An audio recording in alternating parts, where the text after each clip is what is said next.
Boa tarde, Rádio Inquieta. Hoje recebe-te José Mendes. Desde já agradeço-te a disponibilidade que tiveste para com a Rádio Inquieta para falarmos um bocadinho de futebol, da tua carreira. José, eu não sei para onde é de começar, mas vou ter que começar por algum lado. Primeiro, o ser filho de Toninho Mendes contribuiu alguma carreira para a tua carreira de treinador? Primeiro, boa tarde e obrigado pelo convite. É com muito gosto que estou aqui, juntamente com os ouvintes da Rádio Inquieta. Acaba por contribuir, claro. Numa fase inicial, ele ficou bastante surpreso quando eu tomei a iniciativa e quando surgiu o convite, neste caso pelo professor Sérgio Cunha, que desde cedo viu em mim alguma capacidade para ser treinador e me convidou com 23 anos para integrar os quadros técnicos do Vitória, isto em 2002. E já depois também de eu ter tido a lesão no joelho, embora não jogava num nível muito elevado, estava na altura na que é agora a Pro Nacional, a representar o Souto. E eu lembro-me desse dia, quando ele disse que recebi o convite e que se calhar que ia deixar de jogar e ia iniciar a carreira de treinador. Acredito que ficou surpreendido no primeiro momento, mas depois... claro, ajudou-me sempre e ainda hoje um suporte muito grande naquilo que tem sido a minha carreira até agora, que já leva 20 anos. 20 anos com muitos sucessos, e eu quero relembrar o sucesso que aos vimaranenses e aos vitorianos mais diz respeito àquele campeão de sub-17 pela Vitória. O que é que tu recordas? Conta-nos um bocadinho das emoções, conta-nos um bocadinho do que foi o trajeto até ser campeão. Não, o trajeto dessa época acaba por ser um trajeto com um processo evolutivo, porque nós até nem começámos muito bem a época. Eu recordo-me que nós não começámos a época até... começámos a época de maneira normal, mas tivemos ali um ou dois resultados na primeira volta da primeira fase que eu posso considerar anormais, mas depois, começámos a acertar caminho, se assim podemos dizer, e depois também em janeiro fazemos duas contratações que foram muito importantes para a equipa, que foi na altura o Xavier, que veio do Porto e que acabou por ser o melhor marcador depois na fase final, e o Fernandinho, que veio do Sporting. Do Sporting. Tinha estado no Benfica, foi do Benfica para o Sporting e veio do Sporting para o Vitória. A inclusão desses jogadores, juntamente com o grupo que tínhamos, claro que fortaleceu imenso. Depois a segunda fase foi uma segunda fase complicada. Recordo-me, por exemplo, os jogos com o Santa Clara, que foram dois jogos extremamente complicados. Lá ganhámos 1-0, salvo erro, 20 minutos para acabar o jogo, e depois em casa, na segunda volta, estávamos a perder 1-0 no intervalo. E ali teve que haver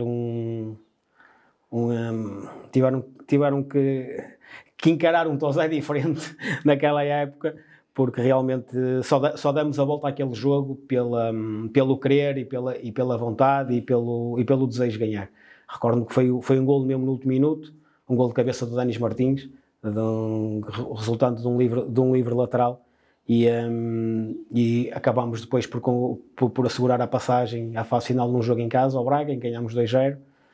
Depois a fase final começámos mal, foi a única derrota que tivemos com o Benfica, em que o Benfica foi claramente superior a nós e ganhou muito bem esse jogo por 2-0. Depois, felizmente, nesse ano tivemos a pausa para o Campeonato da Europa, que curiosamente foi disputado em Malta, a fase final do Europeu de Sub-17 em 2014. Essas 3 semanas foram extremamente importantes para nós.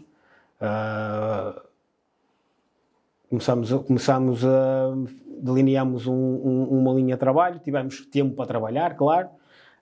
Tivemos alguma vantagem sobre as outras equipas, principalmente sobre o Benfica, porque nessa época era o Benfica do Ruben Dias, do Renato Sanches, do Ferro, do Yuri Ribeiro, do Diogo Gonçalves, uma equipa... São milhões, não é? Fabulosa, do Guga, que está agora no Rio Ave, era uma equipa fabulosa, e eu na altura, por acaso a falar com o Renato Paiva, que era o treinador do Benfica nessa época, claro, ele perdeu, salvo erro, 10, 12 jogadores para o Campeonato da Europa e claro, aquele tempo que eu tive para trabalhar, ele não o teve, claro está, não vou dizer que é de desculpa para eu ter ganho o campeonato ou para ele ter perdido o campeonato, não é isso, mas realmente tivemos essa vantagem de termos essas 3 semanas para desenvolver o trabalho.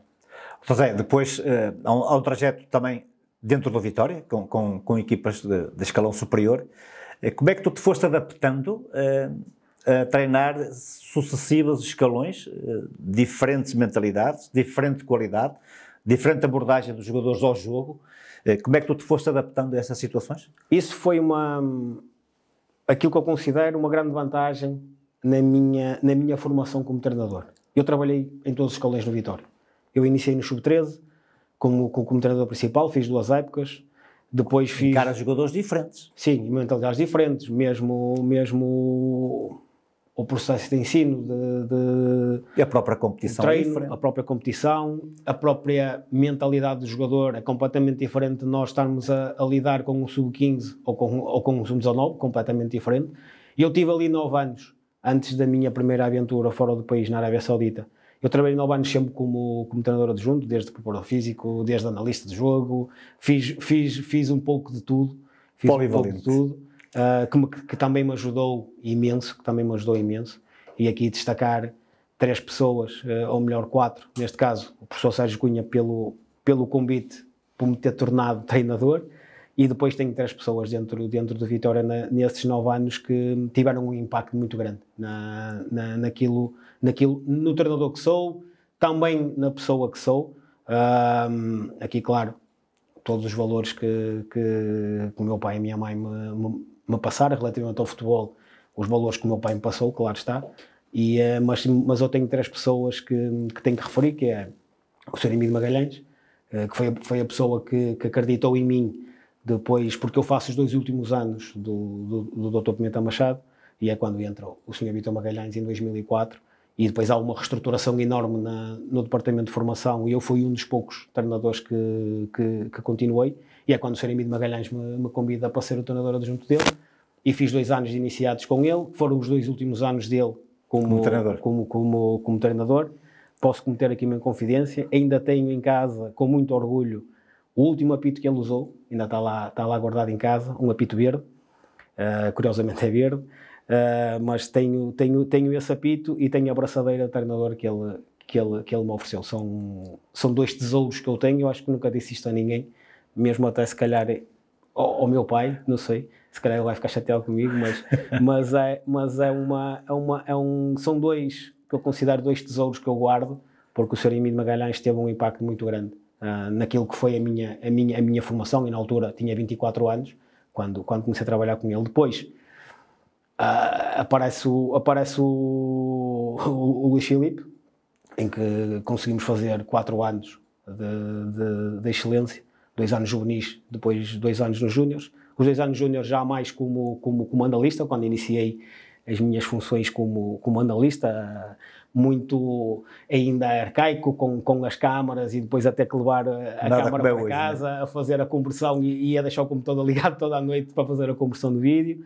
E depois, no último ano, antes de eu ir para a Arábia Saudita, trabalhei com o Sr. Manuel Freitas, que também tinha sido, tanto o Sr. Emílio como o Sr. Manuel Freitas tinham sido meus treinadores na formação de Vitória, e estas 3 pessoas foram extremamente importantes nesses primeiros 9 anos que eu tive no Vitória. Então, Zé, ajuda, ou às vezes pode complicar um bocadinho, ser treinador de Vitória e ser vitoriano? Essa é uma pergunta... Em determinados momentos ajuda muito, em determinados momentos não. Porque, derivado às características muito próprias da nossa massa associativa, como eu costumo dizer, em que, por vezes, nós somos mais cobrados do que, se calhar, as pessoas que são de fora, e isto também acontece em relação ao jogador que é de Guimarães, ou que é da casa, ou que vem da formação. Às vezes não existe um nível de paciência, quer-se tudo para ontem, como se costuma dizer, e E é necessário uma força mental para gerirmos determinadas situações. Para gerirmos determinadas situações, principalmente agora nestes últimos anos com o boom das redes sociais, em que tudo é permitido, o insulto fácil, e às vezes as pessoas caem no ridículo, por assim dizer. Então, Zé, foste treinador das camadas jovens de Vitória, passaram por ti imensos jogadores. Eu queria que tu, se fosse possível, me dissesses alguns que, naquela altura, tu pensavas que poderiam chegar mais longe e que ficaram pelo caminho, e quais as razões, e aqueles que, efetivamente, tu treinaste e que hoje em dia são jogadores de eleição. Uma pergunta que eu não gosto de individualizar. Eu gosto de dizer, nestes 14 anos e meio que trabalhei na formação de Vitória, desde os sub-10 até a equipa B, claro que tive jogadores em que uns que não estavam, se calhar nem toda a gente pensava que eles iriam chegar lá e acabaram por chegar. Outros que numa fase inicial da carreira, como sub-13, sub-15, eram realmente fora de série e depois acabam por desaparecer. Eu não vou enunciar ninguém porque acho que não o devo, mas posso contar aqui e é um exemplo que eu uso muito. Nós tivemos uma geração, não vou dizer qual, claro, mas nós tivemos uma geração de um jogador que, desde os iniciados até aos júniores, nunca foi um jogador regularmente titular, ou de primeira liga. Brilhante. Ou brilhante, por assim dizer. Até tinha colegas da mesma posição que até eram internacionais e iam regularmente à seleção. Depois, no último ano de júnior, começou a jogar com alguma regularidade e dessa geração, daquela zona do terreno especificamente, foi o único jogador que estreou por Vitória nas competições europeias. E isto aqui é uma mensagem muito, muito forte, porque nem sempre aquele jogador que se destaca na formação nós temos uma certeza que vai lá chegar. Eu tinha muitas vezes esta conversa, por exemplo, tinha esta conversa com o meu pai acerca do André Almeida, porque o André Almeida era sub-15 e na segunda fase do campeonato nós decidimos por jogar e ele subiu 2 escalões e começou a jogar e fez a segunda fase comigo no sub-17. Era sub-16, jogou por mim já no escalão de sub-19. No ano seguinte, como sub-17, estreia-se na equipa B, salvo erro, com o Vítor Campelos. Salvo erro, não, acho que tenho a certeza que foi com o Vítor Campelos. Acho que já não era o Armando Evangelista, mas... Parece-me que é o Vítor Campelos. Sim. Mas acho que é com o Vítor Campelos. E mesmo naquela fase, eu tinha algumas dúvidas, derivada a toda a experiência que já tinha tido anteriormente, com alguns casos, que vamos ver como é que o André... E o André realmente passou ali uma fase de 2, 3 anos em que ficaram ali algumas dúvidas, mas depois, realmente, com toda a qualidade que tinha, claro, e que tem, conseguiu chegar ao patamar em que está, que é muito elevado, mas existem muitos casos desses em que eram estratosféricos no escalão de sub-13 e sub-15, mas digo isto, estratosféricos, mas mesmo estratosféricos, em patamares de rendimento que eram mesmo muito elevado.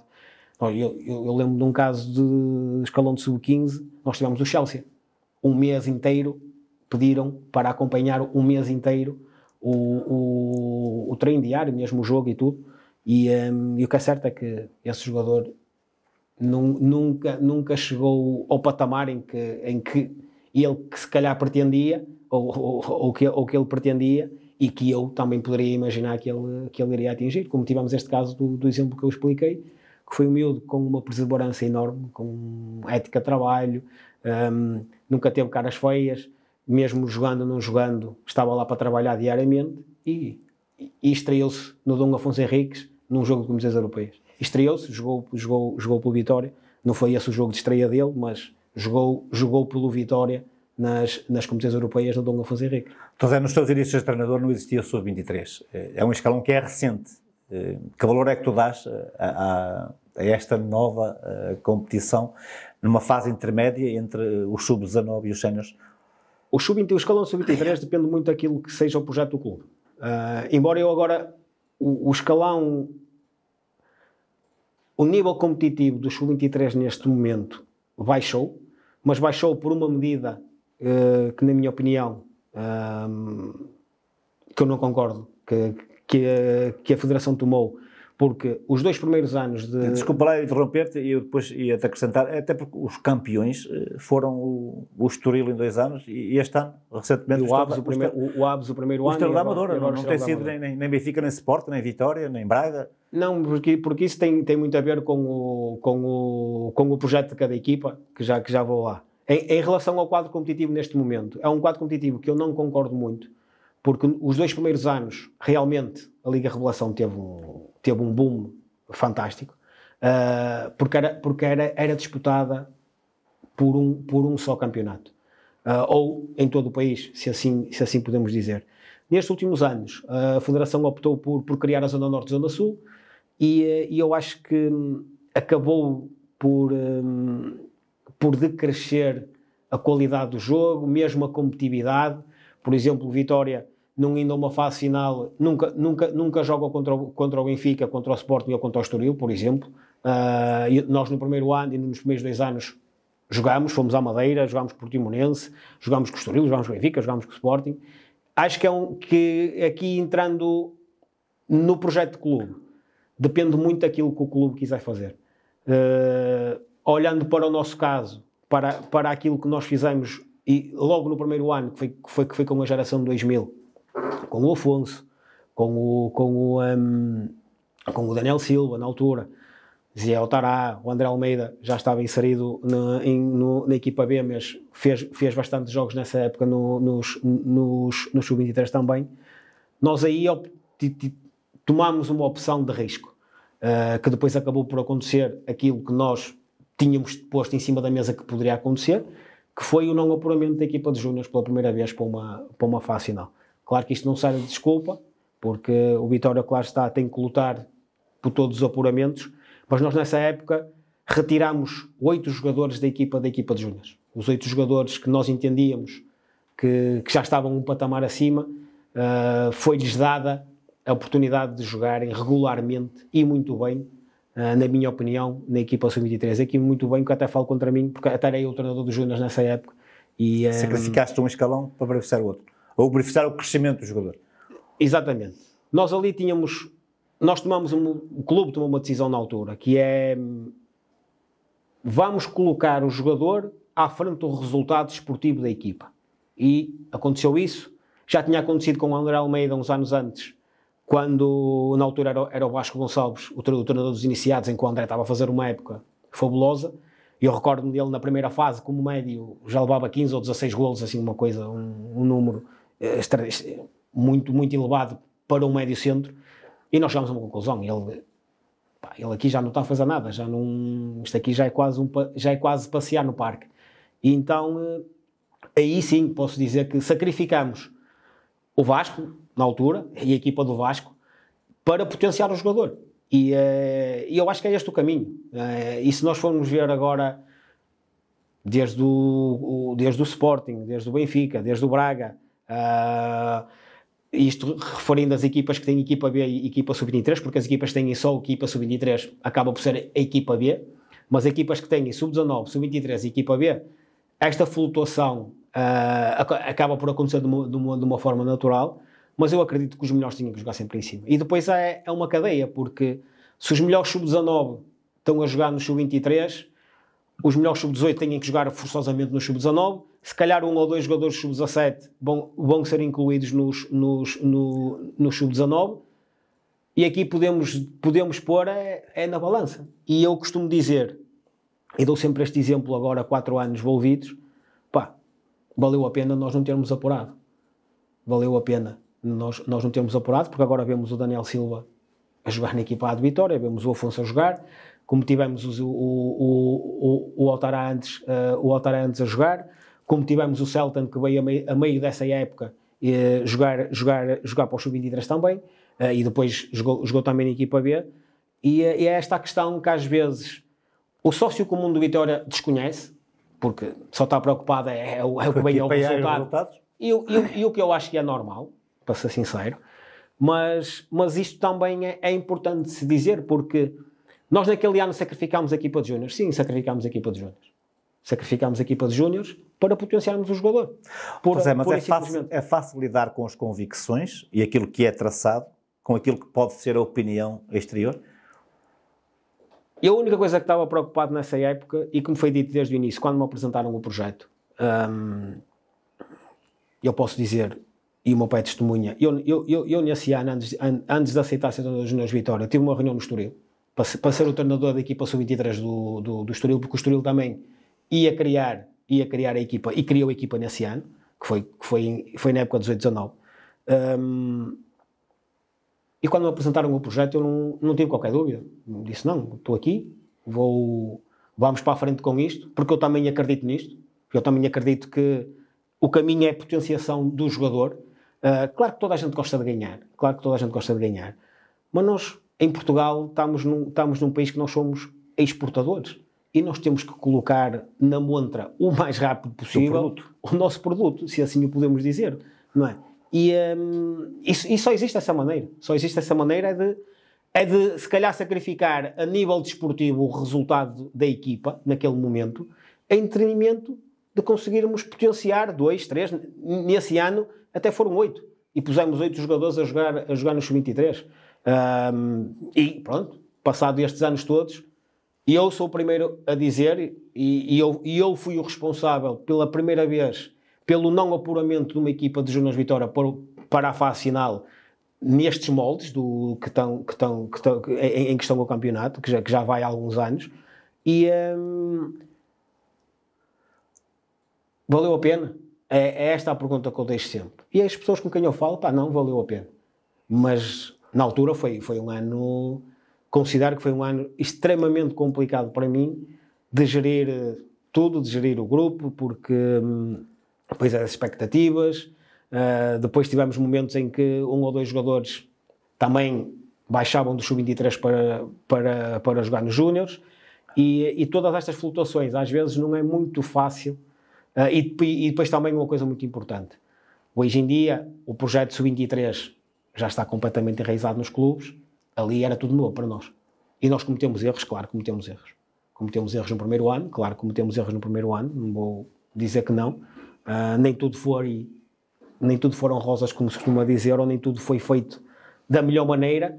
Claro que cometemos os nossos erros, que depois, no ano seguinte, tentamos corrigi-los, mas, no fundo, fica este resultado e esta pergunta, que é, valeu a pena? Na minha opinião, claro, valeu a pena, porque ver o Afonso jogar, ver o Dani jogar, e estou a dar 2 exemplos, como o Otará antes, como o André Almeida antes, como eu costumo dizer, são os nossos campeonatos nacionais, são os nossos troféus.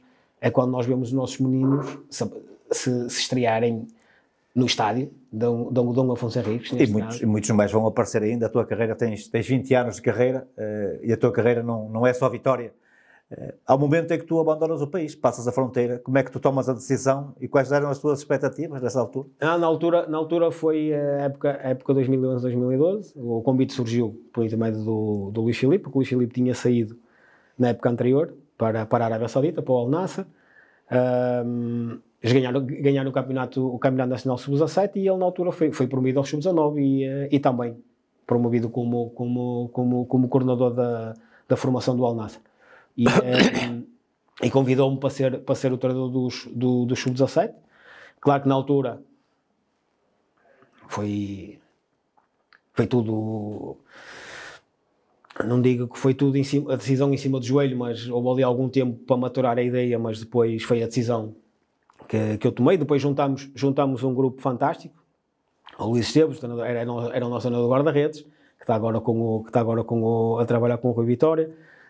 Foi mais tarde, o Rui Veiga já estava a trabalhar com o Luís. Foi mais tarde o Luís Castro, passado um mês depois de nós termos chegado, que agora é o treinador da equipa B do Benfica, também integrou o projeto. Depois, no final dessa época, regressámos todos novamente ao Vitória, outra vez a integrar um novo projeto, que foi pela primeira vez criada a equipa B de Vitória, em 2012-2013, em que eu, juntamente com o Luís, em que eu nesse ano acumulei funções, e foi um ano terrível para mim, porque eu entrava no complexo às 7h30, 8 da manhã, saía do complexo às 10h15 da noite, porque eu acumulava era treinador adjunto da equipa B e era o treinador principal do Sub-17, e nós naquela altura treinávamos às 7h30 da noite, começávamos o treino às 7h30 da noite, e foi um ano extremamente de grande trabalho, mas também de grande crescimento. Estás aí agora treinador do Sub-19 da Seleção de Malta. Como é que é este projeto? E explica-nos como é que vai ser nesta competição. Tens que defrontar Portugal, não é? Não, este projeto aparece por um convite, na altura, pelo Selecionador Nacional, o Mr. Davis Manja. Na altura, quando eu estava no Valeta, e eu cheguei a ter algumas reuniões com ele, porque ele tinha interesse de falar, e depois chegou-me a dizer que gostava e admirava como o Valeta jogava naquela altura. Depois houve a rescisão do contrato em janeiro de 2022, e passado 2 meses, basicamente, aparece o convite para integrar os quadros técnicos da Federação Maltesa, para tomar conta da equipa de Sub-19 que iria preparar o Europeu. Claro que para mim é uma oportunidade única, também para os meus jogadores, porque vamos ter a oportunidade de disputar uma fase final do Europeu. Jogar contra Portugal, felizmente já jogamos, no último novembro, quando organizámos o torneio de desenvolvimento, jogámos contra eles, e foi o jogo de abertura do torneio. E tenho que admitir que os primeiros 10 minutos foram bastante complicados, porque depois de ouvir o hino e até eu realmente entrar no jogo... Ver qual era a tua equipa? Não ver qual era a minha equipa, mas custou-me um bocado. Como eu costumo dizer, a desligar o chip e a ligar o chip outra vez para voltar, para entrar no jogo, porque foi um momento... é muito difícil de me exprimir aquilo que eu senti, estar do outro lado, ouvir o hino português. Foi complicado, na altura foi complicado. Agora temos o Europeu, vamos iniciar os trabalhos na próxima semana, na próxima quarta-feira, no dia 3 de maio. Vamos trabalhar o primeiro mês só com os jogadores que estão em Malta, e depois, a partir da primeira semana de junho, vamos tentar juntar o grupo de trabalho todo com os jogadores que jogam fora do país, para iniciarmos o processo de preparação, a fase final do processo de preparação, para o primeiro jogo no dia 3 de julho, que é contra a Itália. Então, Zé, resumir, 20 anos de carreira, campeão pelo Vitória, treinador do Sub-19 de Malta, precisávamos de muito mais tempo, não temos. Agradeço a disponibilidade que tivesse para o Rádio Inquieto para falarmos um bocadinho de futebol. Prometemos que no futuro teremos que falar de muito mais coisas, porque tu tens muitas mais coisas para contar, e a Rádio Inquieto agradece. Muito obrigado. Obrigado pelo convite.